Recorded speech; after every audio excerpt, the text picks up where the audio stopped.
The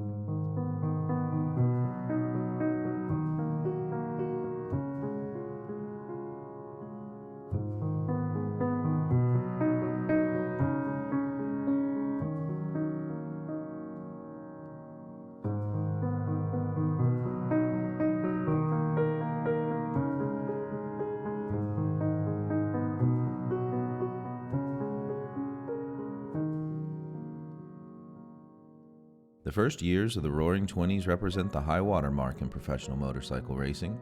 It was a period when sophisticated machines were let loose by men of true and unrelenting grit.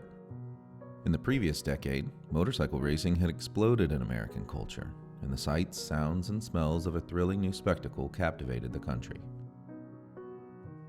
By the early 1920s, racers had kicked up tales of dirt and dust on flat tracks, kept crowds breathless and on the edge of the motordrome bleacher, and stretched out to the limit the capabilities of iron and rubber on the colossal board track speedways.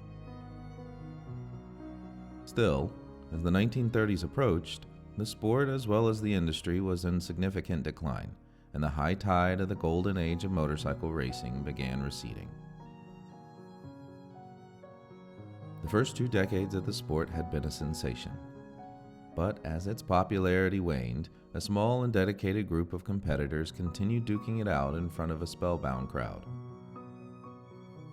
Like the rodeo cowboys before them, the men of the motorcycle hillclimb, America's slant artists and slope jockeys, pursued glory on the finest line between chaos and control. Do you like videos like these? Let us know by liking and subscribing, share with your friends, and if you want to support the project more, head over to the Archive Moto Patreon page and help keep this history alive. The motorcycle hill climb dates back to Southern California at the time just before the speedway's arrival, and in conjunction with the death rattle of the infamous board track motordromes. The concept of King of the Hill was as old as the motorcycle itself, though early first-era contests centered around the steepest road in town, not the grueling near vertical walls of dirt that form the sport we think of today. Known as the Gibraltar of the Pacific Coast, Orange County's hill at San Juan Capistrano became the defining venue for the second era of the hill climb. At 500 feet tall, the hill was an intimidating 50% grade, increasing to nearly 70% at the top. A standing start drag race to the summit became a big draw for local motorcyclists, attracting crowds in the thousands.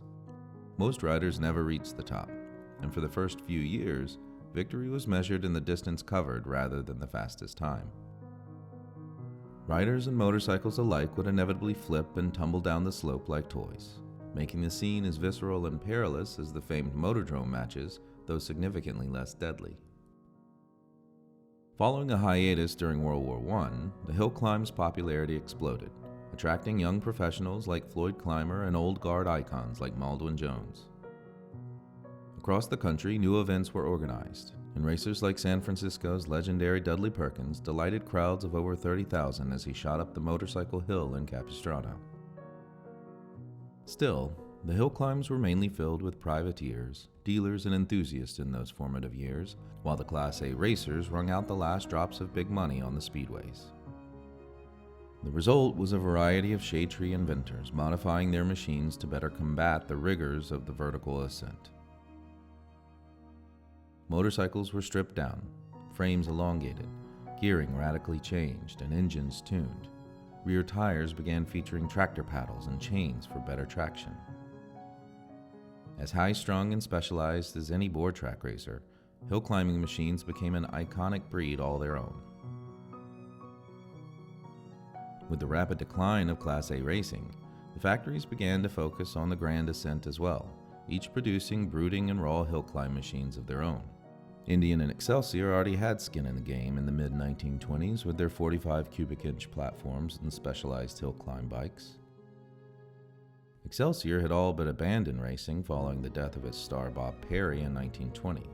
However, as the less deadly sport of hill climbing grew in popularity, Excelsior re-entered competition, spearheaded by the talents and innovations of American racing legend Joe Petralli. Petralli came to Excelsior partway through 1926 and landed the company its first national championship title the following year. He then took to the workshop of Excelsior's engineer Arthur Constantine, where, with the help of fellow engineer Andrew Coslow, the team developed a new breed of racer by adapting a Super X lower end with an overhead valve top end. The 45 cubic inch overhead valve Super X and its 61 cubic inch big brother were intimidating, and the new platform made for a perfect hill climbing machine. Petrali and Excelsior teammate Gene Ryan decimated the competition. That same year, the AMA created a new 45 cubic inch class for competition, leaving the two manufacturers to duke it out without their Milwaukee-based counterpart. Once again, Harley-Davidson was the last of the big three to throw its hat into the ring. However, in typical Harley style, when it finally did arrive at the hill, the machine it unloaded became an era-defining legend. Introduced in 1929, Milwaukee's entry was a purebred 45 cubic inch overhead valve hill climber known as the DAH.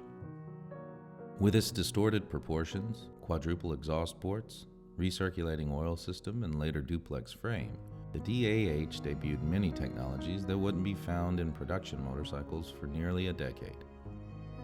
Fiercely competitive, the DAH was unleashed in July of 1929 at a hill climb outside Pittsburgh, where its rider John Grove shot over the top in the fastest time.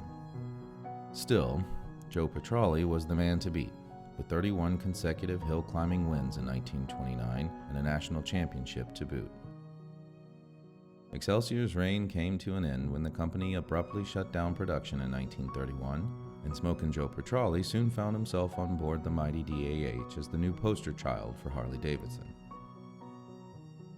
The increased power of the factory hill climbers made for more spectacle and acclaim as the riders struggled to keep the front end on the ground, often being bucked off or flipped end over end.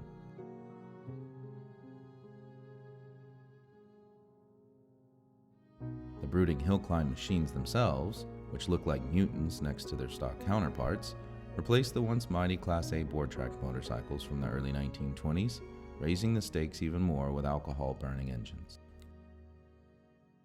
The AMA established new class titles, including 21, 30, 50, and 45 cubic inch engines on the half-mile dirt ovals peppering the country, leaving the newly sanctioned hill climb as the most sensational sport on two wheels. In 1931, hill climbing had grown so popular that two separate championships were sanctioned, one on each coast for the first time. The motorcycle hill climb had arrived in its golden age. At its height on the national stage, the hill climb reigned supreme from Oakland to Rochester.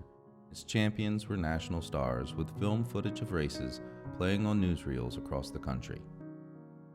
Legendary riders like Gene Ryan, Ori Steele, Bob Armstrong, and Joe Petrali joined later in the 1930s and 1940s by icons like Willard Bryan, Wendy Lindstrom, and Floyd Emdy, were the heroes of American motorsport.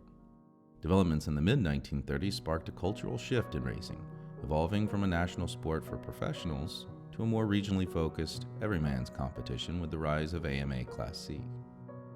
Flat-track racing surged in popularity, but the hill climb never fell too far from fashion, remaining an accessible and popular featured event still on the AMA calendar today. The motorcycle hill climb emerged, as most racing always has, through a friendly wager between like-minded friends back in the early teens. But it grew to become one of the most unique expressions in motorsports. The champions of the American hill climb have become bold symbols of true grit, genuine legends of a culture.